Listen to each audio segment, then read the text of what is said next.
A new Superman movie dropped a couple months ago, and I've got a lot to say. From the thumbnail, you can probably tell I actually enjoyed the film, but you might be wondering, does that mean I hated every other Superman story before this? And not at all. Honestly, I just never found this character interesting enough to really watch, and I get it, that's a super hot take, but yeah, Superman always felt kinda boring to me.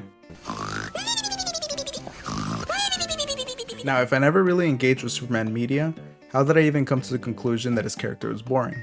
Honestly, a lot of it comes from my love for Spider-Man and other Marvel characters. I'm not going to pretend to be the biggest comic book nerd, because I'm not. I mostly follow the MCU and whatever Marvel projects catch my interest, and while I've read a few comics, it's nothing too deep. But DC characters as a whole always felt kind of boring to me because of how overpowered they seemed. Like, take speedsters. In most other properties, their powers feel a little more grounded, but the Flash, his feats always sounded way too absurd. Like when the kid says, I can shoot lasers, and then the other kid says, well, I can shoot lasers to destroy the whole planet. That's how Superman felt to me. He's got insane strength, he can fly, he's fast. Maybe not as fast as the Flash, because that's get rid of the whole point of the Flash existing. But still super fast, and his only real weakness I knew of was of kryptonite. And outside of that, the only flaw he seemed to have was being too nice. Meanwhile, Marvel characters like Iron Man always came across as deeply flawed people with real problems, but they always had these great qualities that drove their heroic actions. They had a foundation to grow from. Superman, on the other hand, just always gave me overpowered good guy vibes whenever I saw him in anything. Now, I know the Snyder vs. Superman movies had their fans, but for me, the darker tone and muted colors just didn't match what I thought Superman was supposed to be, so I never really bothered with those either. In general, DC always felt like it was focused more on the super side of superheroes, while Marvel leaned harder into the human side, which I found more interesting. Look, I'll acknowledge this up front, I know DC definitely has some amazing comics out there and rich lore that I haven't dug into. I'm just speaking from my own experience and bias here. So then, why did I finally end up watching a Superman movie in 2025? Spoilers ahead. So when I heard the DCU was getting rebooted into the DCU with James Gunn at the helm, I was really excited. It felt like a fresh start, a chance to finally see all these beloved characters on the big screen, while skipping over the messy state of the old DC universe, just to put it lightly. The first trailer for the Superman movie hooked me immediately. It looked so vibrant, so optimistic, and honestly that kind of energy feels like exactly what we need right now. So I thought, alright, let's finally give Superman a fair shot. The first thing that grabbed me was the suit. Corn Sweat Superman has this bright comic book look that feels lighthearted and instantly appealing.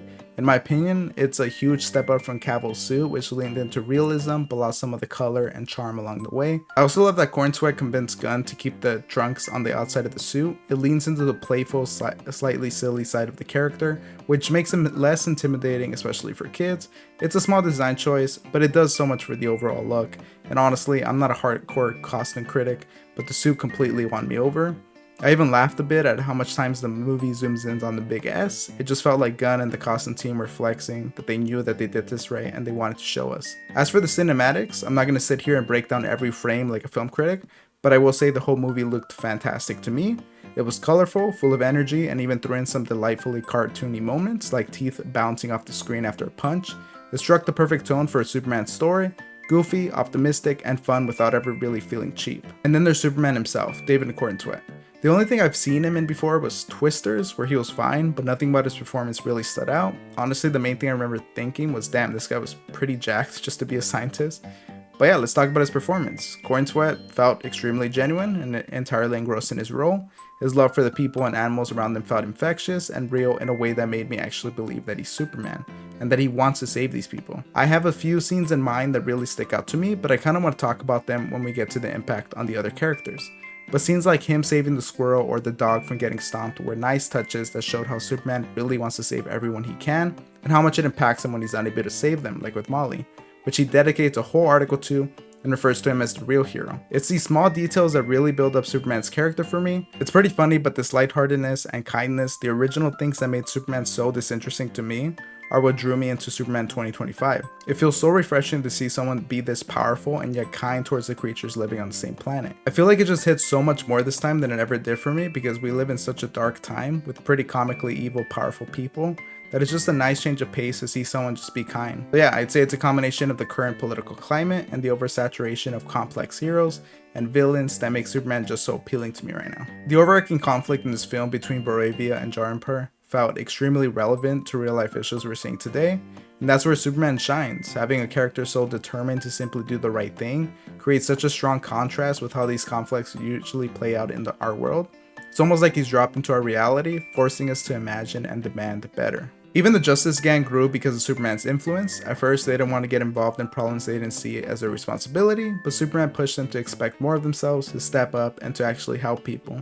And what I love is that even though he inspires them, each hero still feels distinct from both Superman and each other. Let's take Hawkgirl for example.